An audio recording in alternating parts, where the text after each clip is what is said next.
साहब हमारे एक्सपर्ट मान रहे हैं 300-400 रुपए अपटेक की गुंजाइश, लेकिन ये 12 महीने का प्राइस टारगेट है, नॉट नेसेसरली आज की ट्रेडिंग सेशन के लिए। आज के लिए पालवे साहब चार्ज कैसे स्टैक्ड अप है? तंगसाले साहब थैंक यू सो मच जुड़ने के लिए। पर पालवे साहब थैंक यू। परसों गिरा था 3%, कल चला 3%, अब आज क्या होने वाला है? तो आशीष जी देखिए, कल जो इसमें मूव आया उसके बाद स्टॉक ने अपने 50 डे और 200 डे मूविंग एवरेज को भी कल के सेशन में क्रॉस करके उसके ऊपर बंद हुआ है।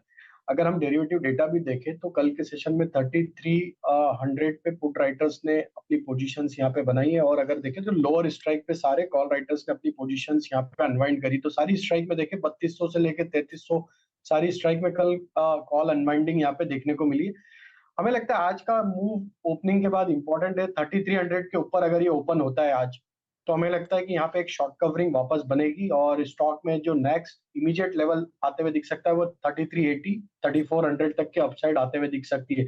तो आज की ओपनिंग 3300 के ऊपर अगर होती है तो यहाँ पे बाय का ट्रेड लिया जा सकता है।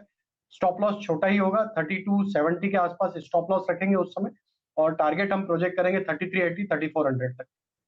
ठीक है, ये हो गया टेक्निकली और फंडामेंटली टीसीएस के नंबर्स पे व्यू और चार्ट्स पे कॉल। देखते हैं आज कैसा रिएक्ट करता है। कल आईटी ने बढ़िया सपोर्ट करा था रिलायंस के साथ इस बाजार को। आज देखते हैं आईटी कैसा दमखम दिखा पाता है।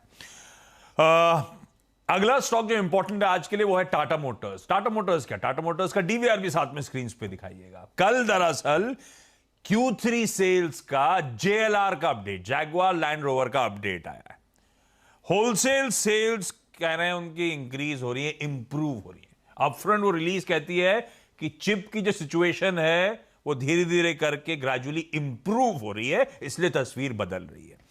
तो जो होलसेल्स हैं वो क्यू ऑन क्यू 5.7% और ईयर ऑन ईयर 15% का इजाफा दिखा रही है। रिकॉर्ड ऑर्डर बुक है 2,15,000 यूनिट से ज्यादा की।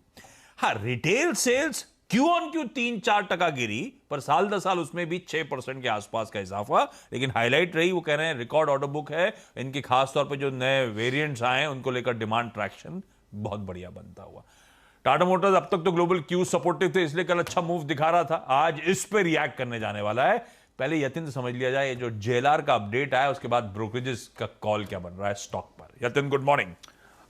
Good morning. देखिए आशीष, जहाँ तक कि टाटा मोटर्स जेएलआर का सवाल है, ऑब्वियसली जैसे कि आपने कहा 15% से सेल्स बढ़ी हैं ईयर ऑन ईयर बेसिस पे, और शायद इसीलिए मैनेजमेंट को लगता है कि 400 मिलियन ब्रिटिश पाउंड्स का फ्री कैश फ्लो आपको आगे जाते हुए देखने को मिलना चाहिए।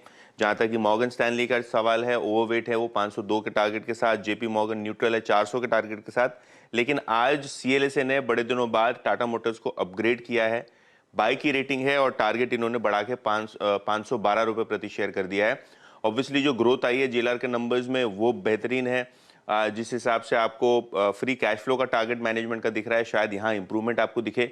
इनफैक्ट अगर हम हाई मार्जिन कार्स की बात करें तो वो 65% अब कंट्रीब्यूट कर रही हैं, जो थोड़े महीनों पहले 45% थी। तो शायद आपको मार्जिन एक्रीशन भी जेएलआर में आता हुआ दिखाई पड़े। जैसे कि आप बता रहे थे, ऑर्डर बुक भी रिकॉर्ड लेवल्स पे है, 2 लाख यूनिट से ज़्यादा, और कहीं ना कहीं जो कमोडिटी कॉस्ट गिर रहे हैं इससे मार्जिन्स को भी एक टेलविंड मिलेगा जेएलआर को, जो कि लगभग 90% से ज़्यादा का कारोबार आज की तारीख में टाटा मोटर्स के लिए है। तो क्लियरली जो नंबर्स आए हैं वो अच्छे हैं, और कहीं ना कहीं जो मैनेजमेंट के टारगेट्स हैं वो भी आपको इस क्वार्टर शायद मिलते हुए दिखाई दें। ओके यतिन, शुक्रिया। इसमें एक और चीज़ जोड़ देते हैं, अभी जो चाइना का ओपन अप हो रहा है और वो बहुत बड़ी मार्केट है एक्चुअली जेएलआर के लिए, तो वो भी एक फैक्टर है।